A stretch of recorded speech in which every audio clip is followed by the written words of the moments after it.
Acre 47 லட்ச ரூபாயிலிங்க 6 acre தோப்பு, 1.5 acre வெறுங்காடு, 2 free service, 1 கிணறு, 2 போரு, அழகிய பண்ணை வீடு மற்றும் அனைத்து வசதிகளுடன் விற்பனைக்கு வந்திருக்குதுங்க. இந்த பூமி எங்கே லொக்கேட் ஆகிருக்குதுன்னு பார்த்தீங்கன்னா, கோயம்புத்தூர் டு திண்டுக்கல் புது பைபாஸ்லேருந்து கரெக்டாக ஒரு 200 மீட்டரில் இந்த பூமி வந்து லொக்கேட் ஆகிருக்குங்க. 18 அடி வழித்தடத்தில் தார் ரோட்டிலிருந்து 2வது பூமியாக இந்த பூமி வந்து விற்பனைக்கு வந்திருக்குதுங்க. அருமையான நாட்டு மரம். இதுதான் வீடுங்க. கிணறு பாருங்கள், தண்ணி அள்ளி மோக்கிற அளவுக்கு இருக்குங்க. பைபாஸ்லேருந்து ஒரு 200 மீட்டர் தான் வருங்க. நம்ம பைபாஸ்லேருந்து அப்படியே வந்துக்கலாமுங்க. அருமையான தோப்புங்க. ஒரிஜினல் நாட்டு மரம். இந்த பூமிக்கு பிஏபி பாசன வசதி இருக்குதுங்க.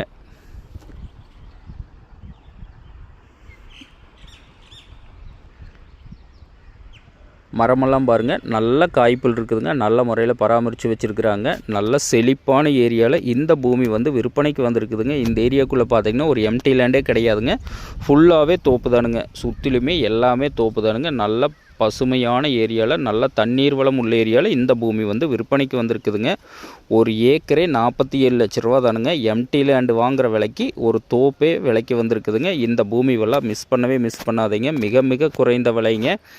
அதுவும் பைபாஸுக்கு நியரஸ்ட்லேயே இந்த பூமி வந்து விற்பனைக்கு வந்திருக்குதுங்க. இந்த பூமி எங்கே லொக்கேட் ஆகிருக்குதுன்னு பார்த்தீங்கன்னா, கொங்கல் நகரத்துலேருந்து கரெக்டாக ஒரு 5 கிலோமீட்டர் பைபாஸுக்கு நியர்பையில் இந்த பூமி வந்து விற்பனைக்கு வந்திருக்குதுங்க. கோயம்புத்தூர்லேருந்து 55 கிலோமீட்டர்லையும், பொள்ளாச்சியிலிருந்து ஒரு 18 கிலோமீட்டர்லையும், உடுமலைப்பேட்டையிலிருந்து ஒரு 7 கிலோமீட்டர் இந்த பூமி வந்து லொக்கேட் ஆகிருக்குங்க. சரவணன் ரியல் எஸ்டேட்டுங்கிற நம்ம சேனலை சப்ஸ்கிரைப் பண்ணாதங்க, கண்டிப்பாக சப்ஸ்கிரைப் பண்ணிக்கங்க. அப்போ தான் டெய்லி நான் போடுற வீடியோ உங்களுக்கு நோட்டிஃபிகேஷனாக வருங்க.